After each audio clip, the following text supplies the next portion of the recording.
60টি বর্জনীয়র 1 number, বিলম্বে ইফতার করবেন না কখনো। 1 নাম্বার, দেরি করে ইফতার করা নিষিদ্ধ। ইহুদিরা দেরি করে ইফতার করে। লা ইয়াজালুন নাসু আলা খাইরিন মা আজ্জালুল ফিতরা। আসসালামু আলাইকুম রহমতুল্লাহ। প্রিয় ভাই ও বোনেরা, 30 সেকেন্ড সময় আপনাদের কাছ থেকে বিনয়ের সাথে চেয়ে নিছি। প্রিয় ভাই ও বোনেরা, আমি হুজুরের সবথেকে জনপ্রিয় আলোচনাগুলো কালেক্ট করে আপনাদের কাছে প্রচার করে থাকি। প্লিজ যারা হুজুরকে আল্লাহর জন্য মোহাব্বত করেন, ভালোবাসেন, অবশ্যই লাইক, কমেন্ট, সাবস্ক্রাইব করে। নবী বলেছেন, এই উম্মত যতদিন আগে আগে ইফতার করবে, এই উম্মতের কপাল থেকে কল্যাণ কেউ ছিনিয়ে নিতে পারবে না। চিল্লায় বলেন ঠিক কি না? আজানের জন্য বসে থাকবেন না, সময় দেখবেন। স্থানীয় সময় যখন সূর্যাস্ত হওয়া মাত্রই বিসমিল্লাহ, খেজুর খেয়ে ফেলবো। পারবেন তো নাকি দেরি করবেন? 2 নাম্বার, রমাদানের পবিত্রতা বজায় রাখবো। কোনো তর্ক বিতর্ক অশ্লীলতায় আমরা জড়াবো না, ঝগড়া করবো না, সরাসরিও না, ফেসবুকেও না। করবেন? কেউ গালি দিলে বলবেন ইন্নী ইমরুউন সায়েম, আমি রোজাদার। আল্লাহর হাবিব শিখিয়েছেন, কেউ যদি তোমার গালি দেয়, কটু কথা বলে, অশ্লীল কথা বলে, রমজানে তুমিও বলতে পারবে না। তুমি বলতে পারবা ইন্নী ইমরুউন সায়েম, আমি রোজাদার। আজকে থেকে নিয়ত করেন, রমজানে কেউ গালি দিলে আপনি একটা গালি দিবেন নাকি? কি বলবেন? রোজাদার, রমজানের পবিত্রতা আমি ভঙ্গ করতে পারবো না। অশ্লীল নাটক সিনেমা আমরা দেখব না। যে রমজানে মিথ্যা কথা, মিথ্যা কাজ, মিথ্যা সাক্ষী ছাড়তে পারে নাই, তার না খেয়ে থাকা, উপবাস থাকা দিয়ে আল্লাহর কিছু যায় আসে না। এজন্য মিথ্যার সাথে আমাদের কোনো সম্পর্ক আছে? মিথ্যা বলবো না। 4 নাম্বার, অপচয় করব না। ইন্নাল মুবাযযিরিনা কানু ইখওয়ানা শায়াতিন ওয়া কানা শাইতানু লিরাব্বিহি কাফুরা। অপচয়কারী শয়তানের ভাই। আচ্ছা, যে শয়তানের ভাই ও নিজেও আরেকটা কি? শয়তান। যে শয়তানের ভাই ও নিজেও আরেকটা কি? অপচয় করব না। ইফতারি করতে যে আমরা অনেকে অপচয় করি, এগুলো করবেন আপনারা?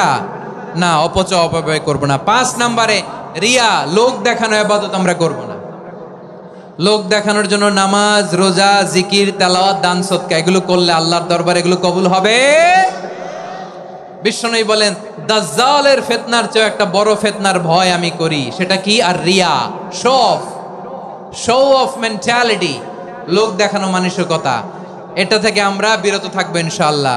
6 নাম্বার, অনেক গুরুত্বপূর্ণ। ব্যবসায়ী ভাইয়েরা, ব্যবসা করেন কারা কারা? হাত তুলে দেখান তো আমারে। মাশাআল্লাহ, হাত নামান। ব্যবসায়ী ভাইয়েরা, অনেক অসাধু ব্যবসায়ী আছে, রমজান আসলে নিত্য প্রয়োজনীয় পণ্যের মূল্য বৃদ্ধি করে দেয়। এরকম আছে না নাই? এগুলো করবেন না। মজুদদারি করবেন না। পণ্যের কৃত্রিম সংকট বাজারে করবেন না। আপনি লাখ টাকা কামায়া ভাবছেন যে রোজাদারদের কষ্ট দিয়ে ধনী হবেন। এমন রোগ আল্লাহ আপনারে দিবে, কোটি টাকা দিয়েও আপনি হাসপাতালের বিল পরিশোধ করার ক্ষমতা আপনার হবে না। খবরদার। আর শেষ বয়সে দেখবেন কি কষ্ট আপনার হয়। আপনি রোজাদারদের কষ্ট দিচ্ছেন, আল্লাহ আপনার সুখে রাখবে? আল্লাহর দোহাই লাগে, আমার ব্যবসায়ী ভাইয়েরা এটা করবেন না। আরব বিশ্বে আমরা দেখেছি, আরব বিশ্বের ব্যবসায়ীরা সারা বছরে ব্যবসা করে, রমজানে ভর্তুকি দেয়। আর আমার দেশের কিছু অসাধু ব্যবসায়ী রমজানে গলাকাটা ব্যবসা করে আর সারা বছর সইটার উপর দিয়ে চলে। চিল্লায় বলেন ঠিক কিনা?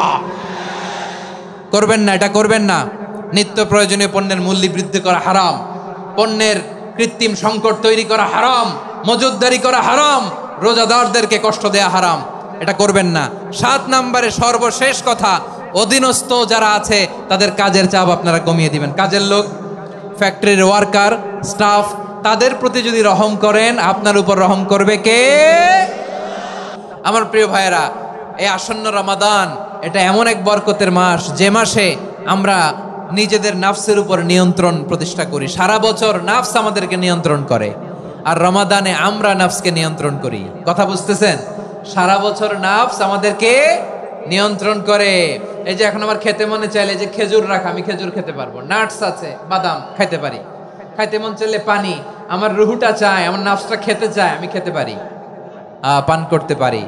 বিবাহিতরা দিনের বেলায় স্ত্রীর সাথে মেলামেশা করতে চাইলে করতে পারে, কিন্তু রমাদানে দিনের বেলায় খেতে মনে চায় কিন্তু আমরা খাই। আমার প্রবৃত্তি খেতে চায় কিন্তু প্রবৃত্তির কথা আমরা শুনি, কথা কয় না। রমজানে খেতে মন চাইলে আমরা খাই, তৃষ্ণায় গলা ফেটে যায়, গলার ছাতি ফেটে যায়, কিন্তু এক ঢোক পানি কি আমরা গিলি? বিবাহিতরা দিনের বেলা স্ত্রীর সাথে কি মেলামেশায় যায়? না। তার মানে সারা বছর নফস আমাদেরকে নিয়ন্ত্রণ করে, আর রমাদানে এই নফসের উপর আমরা নিয়ন্ত্রণ প্রতিষ্ঠা করি। নফসের লাগাম আমরা রমাদানে টেনে ধরে, চিল্লায় বলেন ঠিক কি না? এজন্য আমার প্রিয় ভাইয়েরা, নফসের উপর নিয়ন্ত্রণ নিতে চাইলে রমাদানের রোজার কোনো বিকল্প নাই। এটা এমন মাস যে মাসের ফজিলতেরও কোনো শেষ নাই। এই মাসকে বলা হয় দ্য মান্থ অফ হোপ। এটা আশা জাগানিয়া মাস। রমজানের কথা শুনলে আশা জাগে না হৃদয়ে? হ্যাঁ, ইদা জাআ রমাদান ফুতিহাত আবওয়াবুস সামা ওয়া গুল্লিকাত আবওয়াবু জাহান্নাম ওয়া সুফিদাতিশ শায়াতিন। রমাদান আসলে আকাশের দরজাগুলো খুলে দেওয়া হয়, মানে জান্নাতের। জাহান্নামের দরজাগুলোকে লক করে দেওয়া হয়, শয়তানকে চেইন আপ করা হয়। ইবাদত করলে শুধু করতেই মনে চায়, চিল্লায় বলেন না সুবহানাল্লাহ। রমজানে ইবাদতে যেই মজা পাওয়া যায়, সারা বছর অন্য কোনো মাসে এই মজা আপনি পান? আমার চাঁপাইনবাবগঞ্জের ভাইরা আওয়াজ করে বলেন না, রমজানে ইবাদতে যেই মজা অন্য মাসে এটা পান? কারণ রমজানে ইবাদত করলে সওয়াবও বেশি, ইবাদতের একটা পরিবেশ থাকে, ঠিক কিনা বলেন? অন্য মাসে ইবাদত করলে এর সওয়াব পাওয়া যায় গাণিতিক হারে, রমজানে ইবাদত করলে সওয়াব বাড়তে থাকে জ্যামিতিক হারে। সুবহানাল্লাহ কইবেন না? অন্য মাসে সওয়াব বাড়ে গাণিতিক হারে, রমাদানে ইবাদত করলে সওয়াব বাড়ে কিভাবে জ্যামিতিক হারে বাড়ে দেখেন। রমাদানে একটা নফল করলে ফরজের সমান সওয়াব, একটা ফরজ করলে 70 থেকে 700 গুণ সওয়াব, রমজানে উমরা করলে হজের সমান সওয়াব। সুবহানাল্লাহ নাই? দ্য মান্থ অফ হোপ, আশা জাগানিয়া মাস। এই মাস আমাদেরকে হোপফুল করে, আশাবাদী করে। রমাদান যেমনি দ্য মান্থ অফ হোপ, আশা জাগানিয়া মাস, এট দ্য সেম টাইম এই রমাদান হচ্ছে মান্থ অফ ওয়ার্নিং, একটা ওয়ার্নিং এর মাস। নবী যেমনি আশা জাগাইছে, আবার ওয়ার্নিং দিয়েও গেছে, খবরদার। ওয়ার্নিংটা কেমন? আল্লাহর হাবিব সাল্লাল্লাহু আলাইহি ওয়াসাল্লাম মসজিদে নববীর ভেতরে, হঠাৎ তিনি মসজিদে নববীর মিম্বারে পা রেখে বললেন আমিন।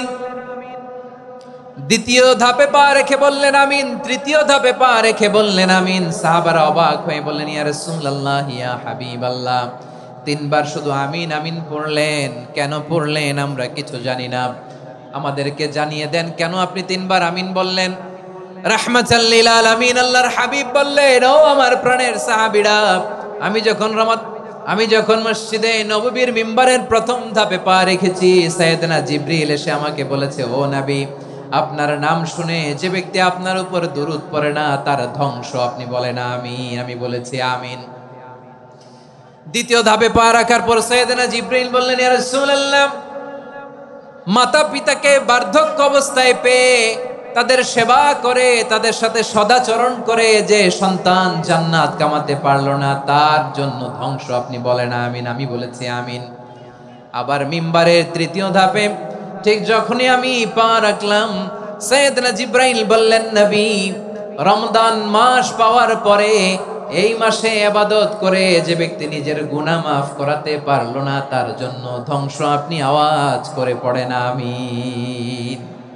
কত বড় ধমক, কত বড় ওয়ার্নিং দেখছেন। যে রমাদান পেয়েছে, কিন্তু রমাদানের ইবাদত করার মধ্য দিয়ে সে নিজেকে জাহান্নাম থেকে মুক্ত বানাতে পারলো না, তার উপর আল্লাহ লানত, তার জন্য ধ্বংস। সাইয়েদনা জিবরাইল বলেছেন আমিন, স্বয়ং বিশ্বনবীও বলেছেন আমিন। আওয়াজ করে পড়েন নাউযুবিল্লাহ।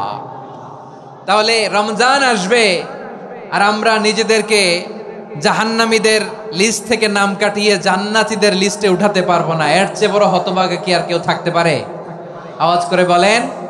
তাহলে রমাদানের এই রহমত, বরকত, মাগফিরাত, ফজিলত আমাদের কামাই করার দরকার আছে না নাই?